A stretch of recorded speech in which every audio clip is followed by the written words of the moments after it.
Population 53,594. Distinguishing characteristics?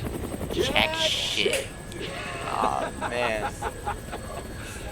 About the only thing to do in this town is Kill time at the shopping mall. Yeah, I'm Ruthenium Fox, and I'm here today to give you my speed review on the long-awaited Dead Rising remake. First, let me just say I'm a long-time fan of Dead Rising. I've played them all, meaning I was very, very excited to get my hands on this and bought this the day of release. At the moment, I've played through the entirety of Case 1 and 2, and I'm on 3 right now. But since I have 100% of the original, I think I still qualify enough to tell you whether or not if this is worth your money and how it compares to the original.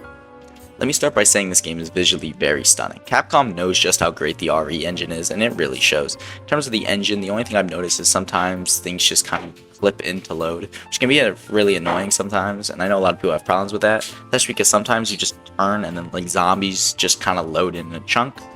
I don't think it's that big of a problem, but I know some people will hate that because the performance of this game is pretty taxing if you don't have a good computer. But again, this is all PC problems. Speaking of things that visually people weren't okay with, I know people have problems with Frank's face, and guess what? I think you just shouldn't care. Because, I mean, it kind of looks like his Dead Rising 2 outfit, right? With the haircut, kind of like the Vegeta cut. And Frank's voice actor is also pretty good. I think Frank does sound less sarcastic than he really was, because he kind of he is an asshole, really.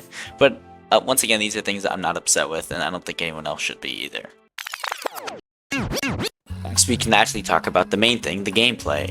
Damn, is the gameplay smooth, man. Things just feel a lot faster. Frank also feels a lot faster, and I haven't even hit the max level yet. Speaking of levels, it is very easy to level up. I mean, like, just after the Carlito fight, I was already around like 12 to 15, which is pretty crazy. The camera gives you a ton of PP, especially if you have some of the books, and the books themselves are also wild. There's a bunch of new books that seem to give you like new abilities and stuff. Like, there was a book that just straight up gives you all of the like unlockable moves, like before you even unlock them, which is crazy too. Frank's role is also like really good now, and it actually has a use instead of being really niche, and it just kind of makes the game feel a lot easier, which I don't think is necessarily bad, but I actually found myself just grabbing a 2x4 and then just spamming attack on a boss, and they just die before they can do anything. So yeah, that's that.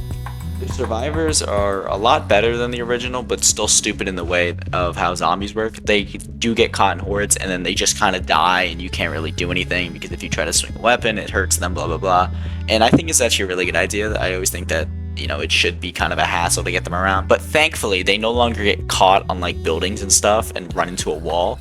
So all that stuff is done. It's also a lot quicker when you're, like, carrying someone or holding their hand or giving them a shoulder. And I mean, you're like practically fully invincible, just like the original when you do that kind of stuff. Thankfully, there's also an autosave system, so if you mess up and people die, like the prisoner thing, where just sometimes Sophia can get ran over like 3 times, you could just kind of reload the save and you get another shot. So that's pretty cool. I shouldn't need to say anything about the story because, as we all know, it's already really good. So now the real question is, should you buy full price, wait for a sale, or is this not worth buying? If we put this on, I guess, a line, it would have to go between buy full and wait.